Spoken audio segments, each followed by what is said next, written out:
une telle atmosphère, comment survivre?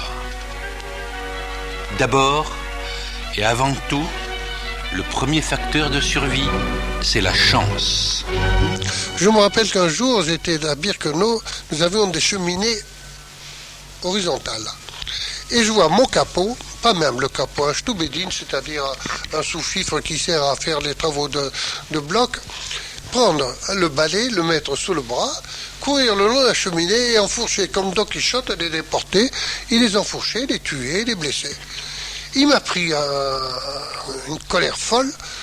Je saute sur le bloc, j'enlève mon sabot et je me mets à assommer le capot, mais à l'assommer, en sang, il tombe par terre. Le capot, le vrai capot arrive, le bloc Eltester, c'est-à-dire le chef du bloc VM, me dit: tu sais ce que tu as fait là? Demain tu es pendu, tu as frappé un capot, demain tu seras pendu. Je lui dis: je ne pouvais pas supporter ça. Tu sais ce qu'il m'a dit? Du bist ein Mensch. Tu es un homme. Abscananx. Je me rappelle ces phrases comme si c'était aujourd'hui, il y a 40 ans. N'aie jamais peur, tu es un homme. Et ça m'a marqué. C'est évident, ce qui m'a réussi ici aurait pu me coûter la peau avec un autre. Les petites scènes, je vous dis, il faut de la chance. Il faut de la chance en tout. Une autre fois, une scène aussi assez curieuse dans ce sens-là, comme quoi la vie d'un homme tient à, je vous ai dit, beaucoup de hasard, à beaucoup de chance. On m'appelle à la Politische Abteilung à Birkenau. La Politische Abteilung avait pour but de juger les hommes politiquement. On m'interroge longuement et le SS qui m'a interrogé avait certainement décidé de m'exécuter dans la cour centrale d'Auschwitz. Il se retourne, il prend le pistolet qu'il avait là, il le charge, il y avait une cour où on abattait les hommes. Et il y a des gestes idiots, mais qui sauvent un homme.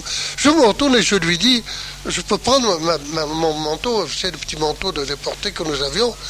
Et son retour, il éclate de rire. Il a l'air de dire: c'est imbécile, je vais l'abattre. Et il me demande son manteau.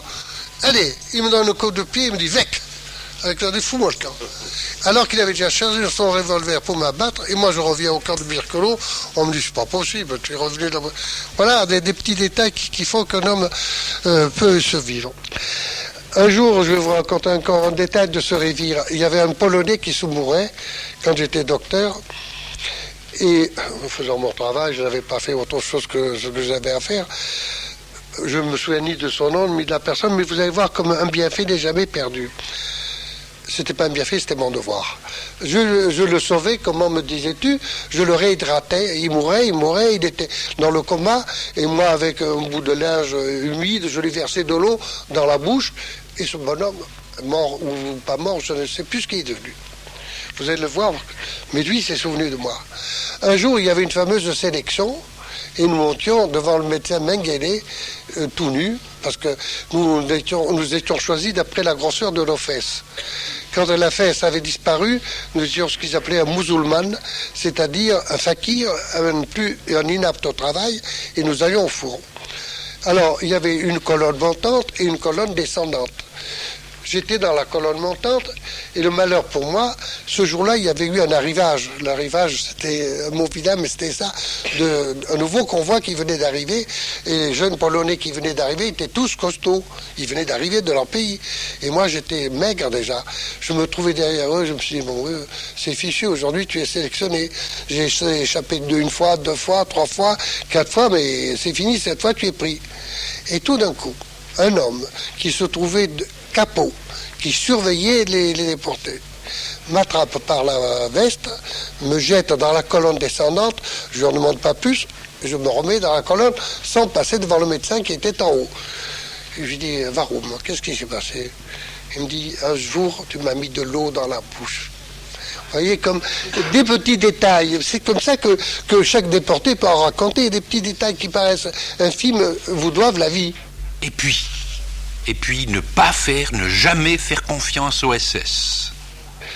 Quand je suis rentré à Auschwitz et que j'ai fait mon éducation, vous savez, au bout de 6 mois, j'étais déjà un vieux, j'étais déjà devenu un filou, un malin. Je connaissais les petites ficelles, je savais ce qu'il fallait faire et surtout ne pas faire et ne jamais accepter des Allemands la moindre gentillesse, ce que je vous ai essayé au départ.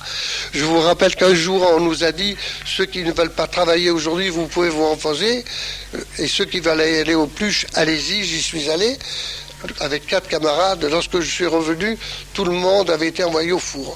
Les gentillesses d'un Allemand n'étaient jamais acceptables. C'était un piège. Par contre, lorsqu'on nous proposait un travail dur, si vous l'acceptiez, il y avait peut-être, non pas une récompense, mais il y avait de quoi organiser, de quoi trouver un secours de quelques instants. Savoir des langues pour comprendre les ordres ou demander du pain. Combien de fois je n'ai pas eu ma soupe parce qu'il fallait que je prononce mon matricule en polonais. Je ne le savais pas, je n'avais pas ma soupe. Je l'ai appris rapidement.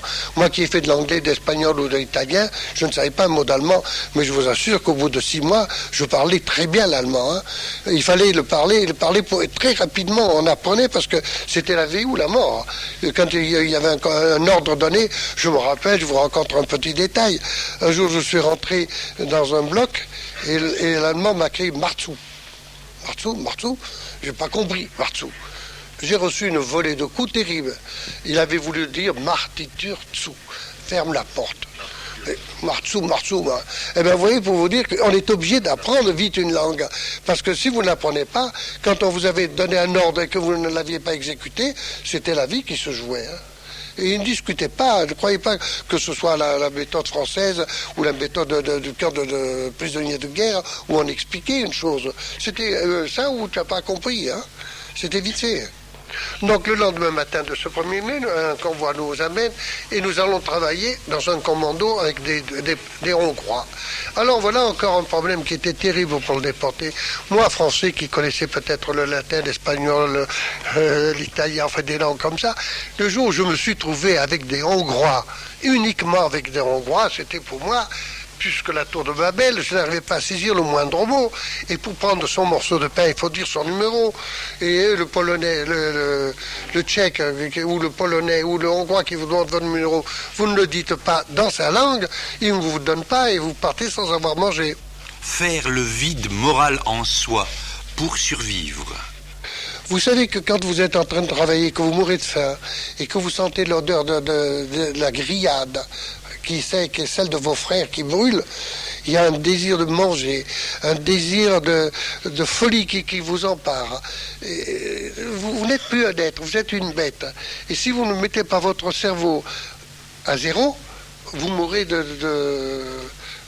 comment dirais-je, d'angoisse. Le vide moral jusqu'à l'avilissement de l'homme qui arrive à se faire chien. Quand vous avez eu un déporté polonais qui a vu déjà toute sa famille exterminée, qui a souffert déjà depuis 1941, vous faites de cet homme n'importe quoi. Moi, j'ai vu à l'entrée de Birkenau un homme qui faisait de chien. On lui avait laissé pousser les poils. Il était à 4 pattes. Il ne parlait jamais. On lui jetait l'os qu'il mangeait. Il s'était avili jusqu'au point d'être un chien pour en subsister. Pourtant, la volonté de survivre, elle, demeure. Le froid, la faim, comment je m'enrhume ici quand il y a un petit mistral à 4 degrés, comment pourrais-je tenir à moins 20, moins 25 en travaillant à casser la neige ou à casser des billots au soleil. Il y a alors, je vous répète, cette force morale, une part de chance énorme, une part de santé, une part de volonté. Et moi, j'ai été élevé en tant que Corse dans des conditions dures. C'est-à-dire que j'avais appris à me servir de mes poings et au lycée, quand on me traitait de petit juif, au truc, je savais me battre. Et c'est une chose qui m'a sauvé. Les Corses avaient été très bons avec nous, et j'en suis très reconnaissant d'ailleurs. Mais j'avais conservé, et j'ai des Corses des défauts et des qualités. Et en déportation, ça m'a servi énormément. Et savoir simplement se débrouiller. Faire preuve de cette intelligence qui naît du désespoir et de la volonté de vivre à tout prix. Un jour, j'étais en déportation, je vois un soldat allemand qui travaille un bout de bois. Je lui dis, qu'est-ce que tu fais? Il me dit, c'est pour Noël, je vais faire un cadeau à ma fiancée. Je lui dis, moi, je suis sculpteur. Du toi? Il me dit, alors, je prends le bois, Et je me mets à travailler pendant 8 jours. Ça m'a valu de ne pas aller au commando, de travailler. Je lui ai remis un petit objet sculpté à ma façon. Il en était fou de joie, etc. Et dans cet enfer, il y a tout. Même des histoires d'amour qui peuvent sauver un homme. Une autre fois, je vous raconte ces scènes parce qu'elles sont tellement curieuses dans la vie. Un jour, un SS vient et me dit, il y a une femme qui a été blessée, il faut la soigner. Je ne peux pas, je suis juif et je n'ai pas le droit de toucher une aryenne. Il me dit, bah, tu ne veux pas, il sort le revolver et il veut m'abattre. Je dis, bon, j'y vais, je soigne cette femme. Et chose curieuse, moi qui étais maigre, clou, comme un cadavre, voilà, ne prenez pas ça pour la vantardise, je n'ai aucun mérite.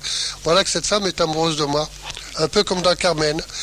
Elle me porte à manger tous les jours, elle me porte du pain, et je fais tous les jours un pansement.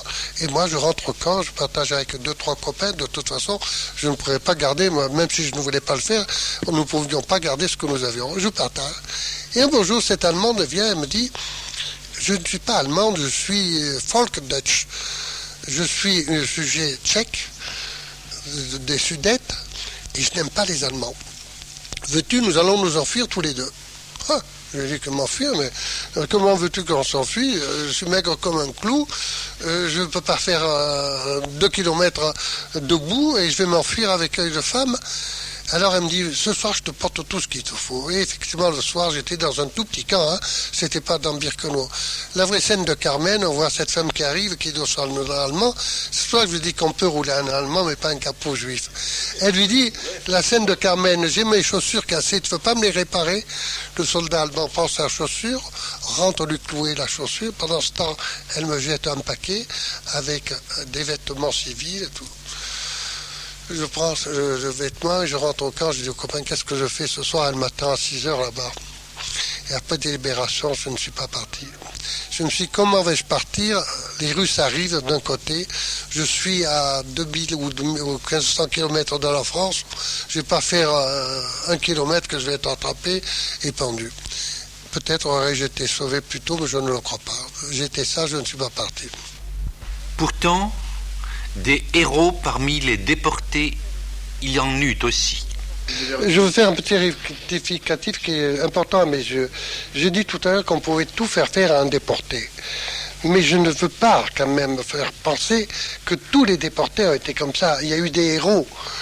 Je citerai en mémoire un jeune docteur qui est avec moi, René Wolf, qui est mort comme un véritable héros en travaillant comme un nègre pour sauver les quelques déportés à qui il pouvait faire un peu de sa médecine. J'ai connu des résistants avec qui j'ai travaillé. Ce qui ne vous paraît pas vrai, avoir un revolver dans un camp est une chose qui vous paraît incroyable. Or, j'ai eu un pistolet, parce qu'il y a eu des hommes qui avaient le courage de le faire, et un Polonais, à rien.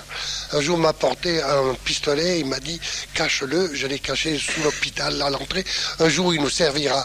Il y a eu des héros, mais ils se sont comptés sur les doigts, parce que les circonstances faisaient que ce n'était presque pas possible de les voir. Mais j'ai voulu rendre hommage à la mémoire de cet ami. Et il y avait une chose assez curieuse, c'est que même dans Birkenau, on a pu faire de la résistance. Moi-même, un jour, un infirmier roumain est venu et m'a apporté 2 pistolets. Comment les avait-il eus? C'est un miracle. Il m'a dit, ils nous serviront un jour, il faut les cacher. Et nous les avons enterrés au pied de notre bloc. Vous voyez que des choses, même dans un endroit où on ne peut pas imaginer qu'on puisse avoir, je ne dis pas un revolver, même un simple couteau. On est arrivé, les Polonais probablement les lui avaient passé. Vous savez, des êtres qui, comme Jean Moulin, ont eu le courage de tenir le coup, des êtres qui ont eu la force de lutter et de rester des hommes. J'en ai connu, je rends hommage par exemple à un de mes confrères, René Wolf, qui était avec moi au bloc et qui s'est dévoué, mais dévoué comme on ne peut pas l'imaginer pour soutenir des déportés. Quand on peut faire le geste que j'ai fait, je vous l'ai dit une fois, moi, aller sauver un enfant qui était sous les bombardements allemand, qui était dans les bras de sa mère alors que j'étais un œuvre, les bombes tombaient, je suis allé prendre l'enfant de la mère et le cacher avec moi, il faut avoir une âme française. Mais ceci était l'exception. Non à l'oubli. Ça paraît pas vrai, c'est des choses... Mais comment? Voilà. Quand je pense à ces choses-là moi-même, je ne le crois pas. Donc, l'histoire de la déportation, je n'ai pas à la décrire. D'abord, c'est tout un travail de géant. Mais ce que je voulais témoigner ici, c'est qu'on ne tombe pas dans le piège que la déportation fut une tromperie. Surtout, je veux faire opposition à ce fameux professeur de Lyon qui prétend que ça n'a pas existé. Et évidemment, avec le temps, les choses vont être affreuses. C'est que peut-être on se dira que cela n'était pas possible. Comment avez-vous pu survivre, vous, dans un monde aussi infernal ?